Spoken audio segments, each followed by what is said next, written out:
du Père, du Fils et du Saint-Esprit, un seul Dieu. Amen. Chers frères et sœurs, aujourd'hui c'est le 3e dimanche du mois copte Baba et j'aimerais vous parler aujourd'hui de la puissance de Dieu. Comme introduction, nous appelons Dieu le Tout-Puissant et en grec le Pantokrator. Sa puissance est illimitée car il est le créateur de tout le firmament, du ciel, de la terre et de tout ce qu'il renferme. Il a tout pouvoir sur sa création et sur toute existence, la nature, la guérison des malades, la résurrection des morts et même sur les démons. Toute sa création lui est soumise, les anges, les archanges, toutes les puissances célestes et tous les êtres humains, l'œuvre de ses mains, à partir d'Adam jusqu'à la fin des temps. Non seulement il est tout-puissant, mais grâce à lui, nous devenons pour plusieurs personnes un prodige. Dans le psaume de l'office de l'encens du soir, le psalmiste loue Dieu en disant « Car tu es mon espérance, Seigneur éternel, en toi je me confie dès ma jeunesse, tu es sans cesse l'objet de mes louanges, je suis pour plusieurs comme un prodige. » Sa puissance sur la nature. Dans l'évangile de l'office de l'encens du soir, saint Marc nous montre son pouvoir sur le vent et la mer. Ce même jour, sur le soir, Jésus leur dit « Passons à l'autre bord. » Après avoir envoyé la foule, ils l'emmenèrent dans la barque où il se trouvait. Il y avait aussi d'autres barques avec lui.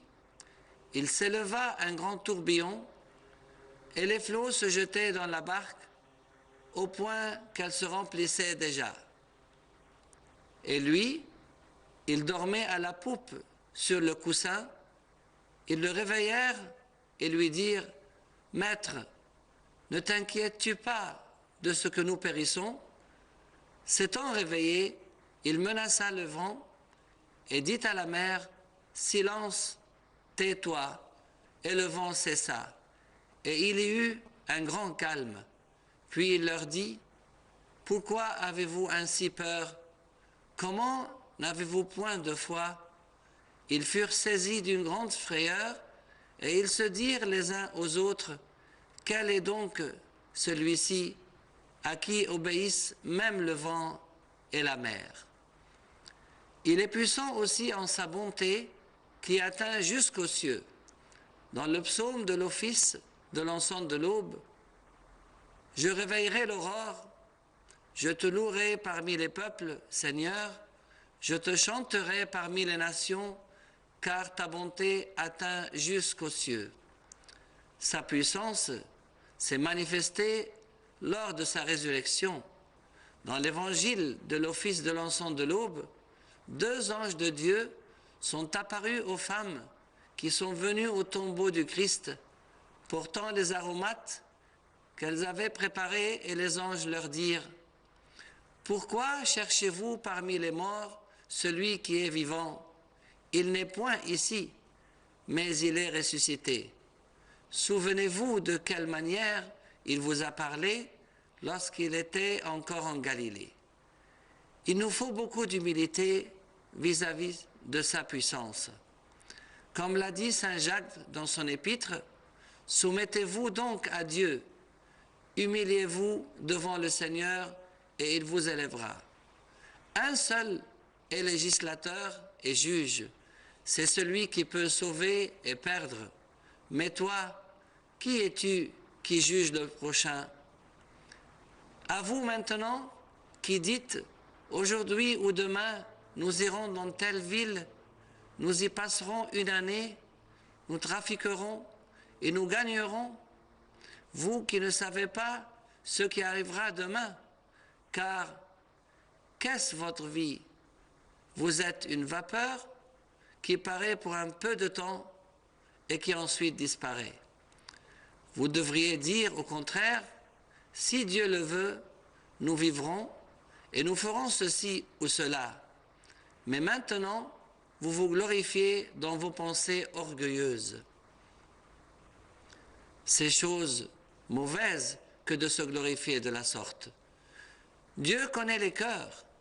Dans les Actes des Apôtres, lors du premier concile des apôtres à Jérusalem, Saint Pierre a dit « Hommes, frères, vous savez que dès longtemps, Dieu a fait un choix parmi vous afin que, par ma bouche, les païens entendissent la parole de l'Évangile et qu'ils crussent. Et Dieu, qui connaît les cœurs, leur a rendu témoignage en leur donnant le Saint-Esprit comme à nous. Il n'a fait aucune différence entre nous et eux, ayant purifié leur cœur par la foi. Non seulement il connaît les cœurs, mais il a fait des miracles et des prodiges au milieu des païens. Toute l'assemblée garda le silence, et l'on écouta Barnabas et Paul qui racontèrent tous les miracles et les prodiges que Dieu avait faits par eux au milieu des païens. Le Seigneur est mon puissant refuge, c'est pourquoi ma bouche le glorifie. Dans le psaume de la divine liturgie, « Et toi, tu es mon puissant refuge, que ma bouche soit remplie de tes louanges, que chaque jour elle te glorifie. » Sa puissance sur les maladies et même sur les démons. Dans l'évangile de la divine liturgie, Saint Matthieu nous montre le pouvoir de Jésus pour guérir les malades, son pouvoir de connaître les pensées des hommes, ainsi que son pouvoir sur Belzéboul, le prince des démons. Alors, on lui amena un démoniaque aveugle et muet, et il le guérit, de sorte que le muet parlait et voyait. Toute la foule étonnée disait « N'est-ce point là le fils de David ?» Les pharisiens, ayant entendu cela, dirent « Cet homme ne chasse les démons que par Belzéboul, prince des démons. » Comme Jésus connaissait leurs pensées, il leur dit « Tout royaume divisé contre lui-même est dévasté, et toute ville ou maison divisée contre elle-même ne peut subsister. Si Satan chasse Satan, il est divisé contre lui-même, comment donc son royaume subsistera-t-il? Et si moi, je chasse les démons par Belzéboul, vos fils, par qui les chassent-ils? C'est pourquoi ils seront eux-mêmes vos juges.